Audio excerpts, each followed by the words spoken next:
Bonjour Nour. Aujourd'hui, nous allons faire aussi bonjour à tout le monde. Aujourd'hui, donc nous allons préparer l'examen de maths de Nour et on va parler de suite. Elle m'a envoyé des exercices, donc on va les faire ensemble. Et même si le titre était suite arithmétique et géométrique, en fait, les exercices ici concernent uniquement des suites arithmétiques.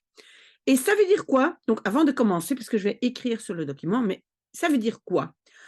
Arithmétique. Non, en fait, je recommence. Donc, une suite, c'est quoi? C'est simplement des nombres qu'on met, en fait, l'un derrière l'autre. Donc,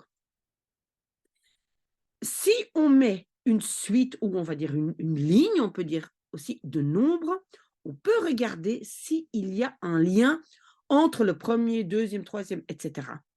Si je vois qu'il y a un lien et que c'est chaque fois plus ou moins quelque chose, j'ai une suite arithmétique. Si j'ai multiplié de l'un à l'autre, alors j'ai une suite géométrique. Nous allons voir que dans ce dossier de Nour, on a simplement chaque fois fait plus quelque chose entre le premier, le deuxième, le troisième, etc. J'espère que ça c'est clair parce que ça c'est très important à connaître la différence entre la suite arithmétique et géométrique. Et pourquoi? Parce qu'il y a d'autres formules. Et donc dans cette vidéo, nous allons seulement parler des formules des suites arithmétiques parce que je n'ai pas trouvé de suite géométrique. OK? Très bien. On va lire donc la première question. Un magasin propose un service de réparation pour les gros électroménagers. Le prix de base de 60 € TVA comprise comprend le déplacement, blablabla, et son intervention durant 30 minutes. Donc, si je paye 60 €, j'ai le déplacement, etc., et aussi 30 minutes de réparation. Donc, ça veut dire que le premier élément de la suite est 60 €. Et puis, à chaque tranche supplémentaire de 30 minutes, et vous le voyez là, chaque tranche supplémentaire de 30 minutes est facturée à 25 € TVA comprise. Ça veut dire, et donc on doit toujours commencer par bien comprendre la situation. J'ai un réparateur chez moi à la maison, il reste 30 minutes, j'aurais payé 60 €. Il reste 1 heure, j'aurais payé les 60 plus encore 25. Il reste 1 heure et demie, il serait resté, 60 plus 2 tranches de 30. OK? Donc, si j'ai bien la situation en tête, parce que moi, je trouve que ici, donc, on va essayer de faire A, hein, donc compléter le tableau ci-dessous. En fait, ci-dessus, hein, c'est le tableau là. Exprimant le prix à payer en fonction du nombre de tranches de 30 minutes entamées. Moi, je trouve que le tableau ici n'est pas très clair. Pourquoi? Parce que dans mon premier prix, 60 €, j'ai déjà une tranche de 60 minutes. Voilà.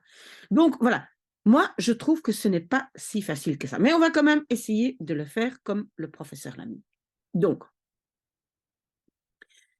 Donc ici, je dois pardon. Donc, je regarde ici dans mon tableau, j'ai les tranches de 30 minutes, mais moi, je dirais des tranches de 30 minutes supplémentaires. Parce qu'ils ont dit que dans le premier paiement de 60 €, j'ai déjà une tranche de 30 minutes. Donc, pour moi, je sais pas, c'est pas très clair. Donc, pour moi, si j'ai ici la première tranche de 30 minutes, je vais dire supplémentaire, j'aurai 60 plus 25 parce que j'ai une tranche supplémentaire. Pourquoi? Parce que, regarde bien, Nour, le professeur a dit que le premier paiement, c'est 85. Ça veut dire que le professeur a calculé mon prix de base, où déjà 30 minutes est déjà dedans, plus encore une autre tranche. Donc ça ici, si entre-temps tu vois encore le professeur, mais probablement pas, je trouve que c'est pas très clair. Bref, comment est-ce qu'on va faire? On va dire que pour ici la première case, cette case-ci, hein, J'aurais calculé les 60 plus 25. OK, 85. Si j'ai 2 tranches supplémentaires, qu'est-ce que j'ai? Ben, j'ai les 60 du départ, plus ma tranche que j'avais déjà là, la première tranche, plus encore une deuxième tranche. Donc ici, on voit que j'ai calculé 2 tranches supplémentaires.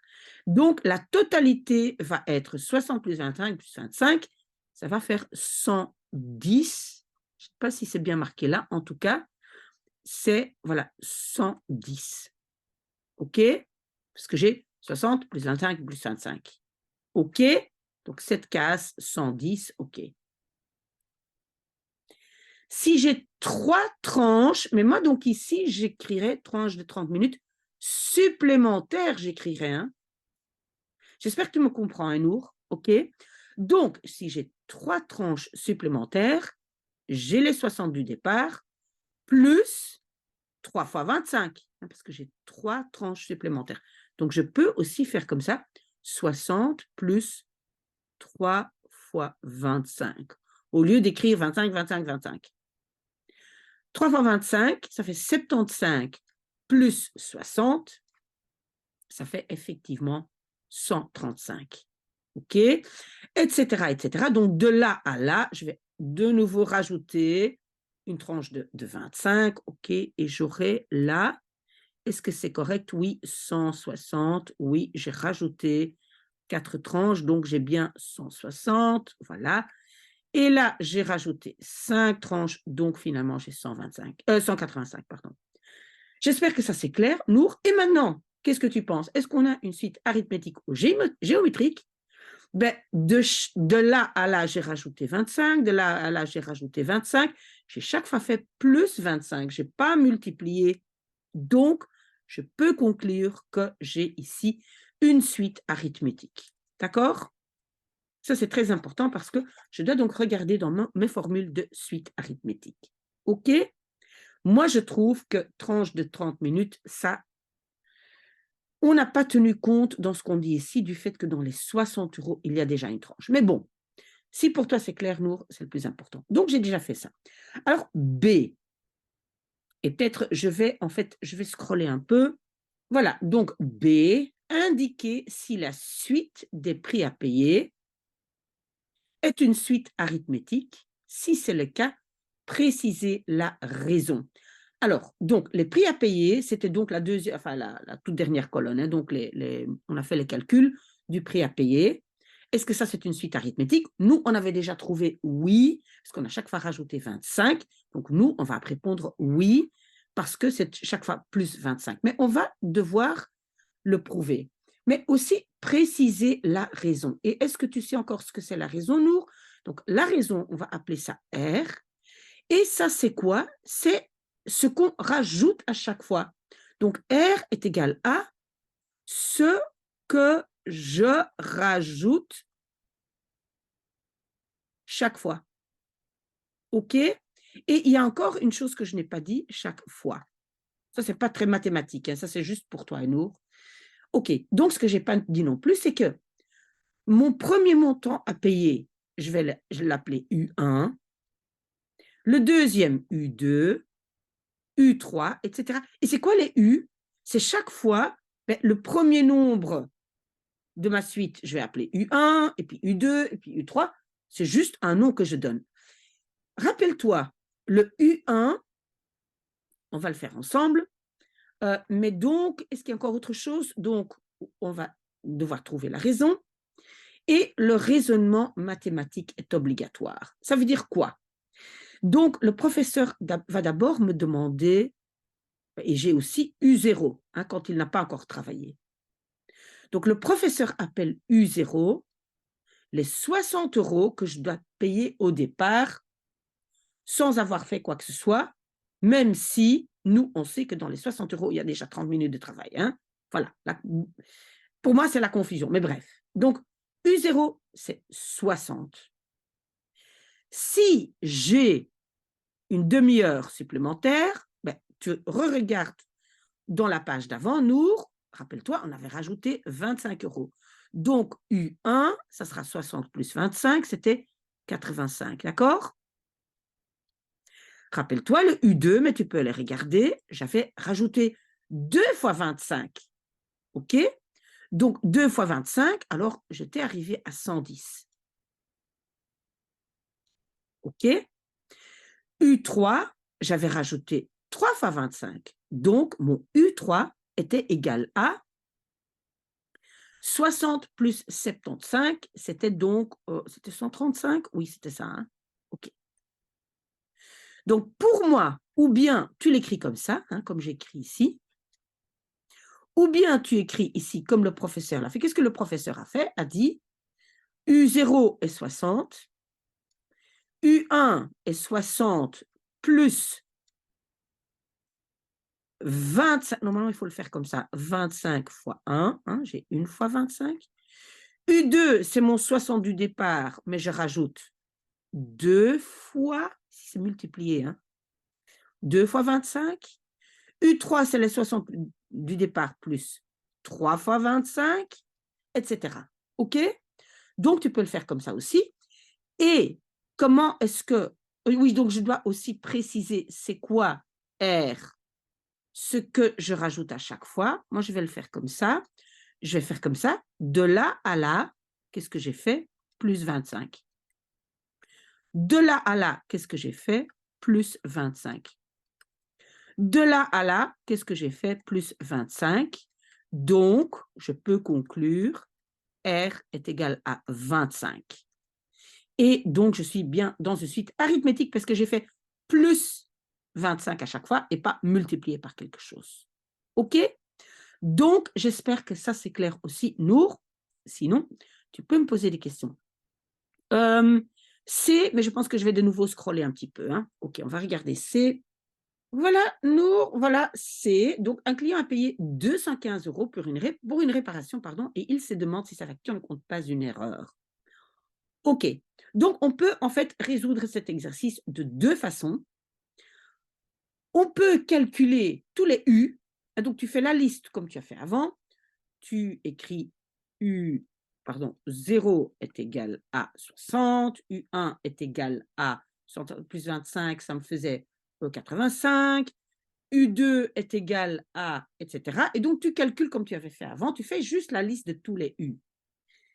Et tu vas voir qu'à un certain moment, tu vas arriver à U6. Et donc, tu auras fait 60 plus 6 fois mes 25. Et tu vas voir que ça va être 210. Et tu vas voir, ah oui, 210, ça aurait été la facture correcte. Donc, par les clients, le vendeur a rajouté 5 € parce que 215, ça ne correspond à aucun U. Donc, tu peux juste écrire toute la liste de tous les U et dire, voilà, il n'y a aucun U qui correspond à 215. Mais le professeur a fait autrement. Donc, le professeur a dit, ben, mon 215, donc elle va l'appeler UN parce qu'elle ne sait pas encore que c'est U6. Donc, elle met UN, hein, parce qu'elle ne sait pas encore. Donc, elle dit UN est égal à 215. Est-ce que ça va correspondre? Et donc là, je dois sortir ma formule de UN. Comment est-ce que je calculerais UN normalement? Normalement, UN, ça serait quoi? Ça serait mon U1, donc les 60 du départ, plus N fois mon R. D'accord? Donc, toi, tu dois trouver dans tes formules, quelque part, je pense, UN est égal à U1 multiplié par... non, pardon, plus... Ça ne va pas. Et puis, donc, N multiplié par, R, pardon. Normalement, ça, c'est ta formule. OK, donc tu regardes si tu trouves une formule comme ça, mais normalement, il y a une formule pour trouver UN. Et donc, on ferait le calcul comme on a fait avant, mais maintenant, le UN, je l'ai ici, hein, c'est 215, et je vais voir est-ce que quelque chose correspond à ça. Donc, je réécris ma formule, plus N multiplié par 25. Et maintenant, comment est-ce que je fais ça? Donc, j'écris 215. Le 60 qui va de l'autre côté va devenir moins 60. Et la multiplication avec 25 va être une division par 25 est égal à n. Et quand je vais faire ce petit calcul, hein, tu peux le faire avec ta calculatrice, je vais trouver que c'est 6,2. Ça va être ma solution. Et ça ne peut pas être le cas parce que n est toujours 1, 2, 3, 4, 5, 6, 7, 8, 9, etc. 6,2, donc ça veut dire que le vendeur a rajouté 0,2 à son prix et tu vas voir que c'est 5 € parce que toi, tu as fait la liste de tous les U. Donc, j'espère que ça va aller. Pour moi, tu peux même écrire les deux, hein, toute la liste des U et ton petit calcul ici, comme tu veux, Nour, mais je pense que ça serait pas mal si tu mets les deux, comme ça, le professeur est sûr que tu es compris. D'accord? Je pense qu'il y a encore un élément. Alors, je scrolle. Voilà, Nour, donc ici, l'exercice 2. Les premiers et 61e termes d'une suite arithmétique, donc ça va à chaque fois être plus, valent respectivement 16 et 256. Déjà, avant de continuer, moi je vais écrire, hein, mais le professeur l'avait fait, mais moi je tire une ligne, hein, pour séparer ce que le prof avait fait. Donc moi je note déjà, je sais que U1, donc la première place de ma suite va être 16 et U61 est égal à 256. Ça, je sais déjà. Calculer la somme. Donc là, je vais devoir avoir la formule de la somme des 30 premiers termes. OK. Première chose à faire, c'est que je vais essayer de retrouver la formule de la somme. Moi, la formule que moi j'ai toujours utilisée, je vais l'écrire ici. Donc, la somme des 30, donc ici, normalement, tu as SN. Hein, N, ça veut dire les 30 premiers termes, est égal à, donc mon N. En fait, attends, je vais d'abord juste mettre ça, la formule. Donc, SN, hein, S des N premiers termes, est égal à N multiplié par U1 plus UN divisé par 2. J'espère que tu as la même formule. Si tu as une autre formule, dis-le-moi, Nour, et alors on regarde ensemble. OK, donc maintenant, moi, je vais mettre donc dedans ce dont moi j'ai besoin, pardon. Donc, S30, la somme des 30 premiers termes, est égale à 30 multiplié par U1, je l'ai, oui, je sais que c'est 16. Donc, 16 plus UN, donc U30. U30, je n'ai pas encore, mais donc je marque ici. Je dois UN, je sais mon N est 30 là. Hein, donc U30, divisé par 2. OK, donc la seule chose maintenant que je dois trouver, c'est mon U30. Je n'ai pas mon U30. OK, donc ça, je dois trouver le U30. Moi, je vais le marquer ici, même si ça, c'est un autre exercice que tu ne dois pas connaître, mais donc j'écris ici U30. Comment est-ce que je vais trouver U30? Si je veux, et ça, c'est une autre formule, j'écris ça ici. Donc, pour trouver UN, donc U à une certaine place, je fais quoi? Je prends U1, que je connais déjà, plus N, oh pardon, N, non, pas bien, moins 1 multiplié par R. OK, mais maintenant, j'ai un autre problème, je n'ai pas R. Donc, je vais déjà écrire ici, hein, j'utilise cette formule et je vais la mettre là. Donc, U30 est égal à U1. U1, c'était 16, plus, N, c'est le 30, moins 1 multiplié par R. Et maintenant, je n'ai pas la R, donc je dois trouver une formule pour R.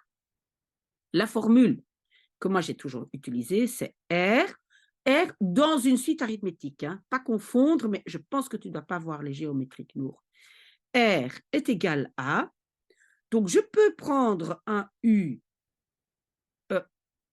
dans ma formule, ça s'appelle J, mais un U quelconque, moins un autre U quelconque, divisé par, mais je dois alors diviser par J moins I.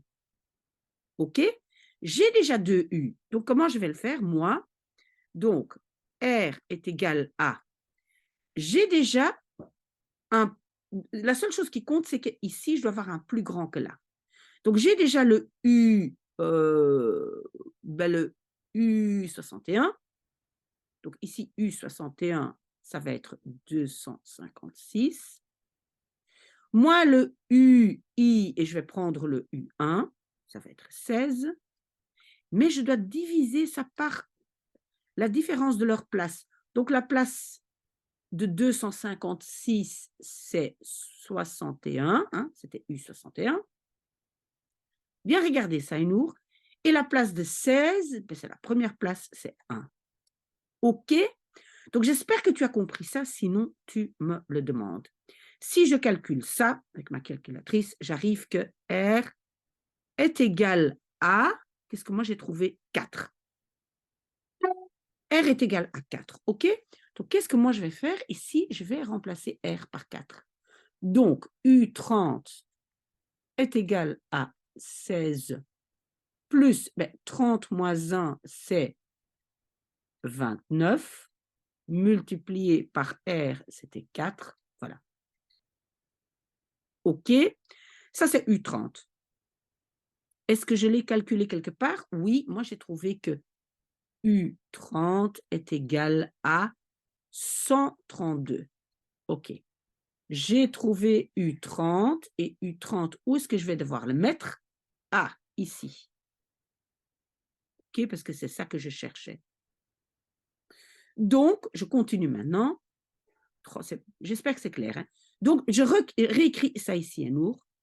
La somme des 30 premiers est égale à 30 multiplié par 16 plus, U30, c'était 132 divisé par 2. Oui, c'est juste. Et si je fais ce petit calcul, je vais trouver que S30 est égal à 2220. Ça, c'est ma solution. Ça, c'est la somme des 30 premiers termes. OK, nous avons fini, Nour, mais qu'est-ce que je tiens à dire? C'est que je dois bien connaître la formule de UN, ici. Tu l'as réécrit quelque part. La UN dans une suite arithmétique. Je dois bien connaître la formule, comment calculer le R, de nouveau, dans une suite arithmétique. Et je dois connaître la formule de la somme qui se trouve là. Donc, pour moi, il y a 3 formules à apprendre par cœur, Nour. Donc, j'espère que ça va. Voilà. Tu me donneras des nouvelles. J'espère que ça a été. Sinon, voilà, on verra bien si tu as des questions. Très bon dimanche, Nour, et bonne chance à toi. À bientôt. Au revoir.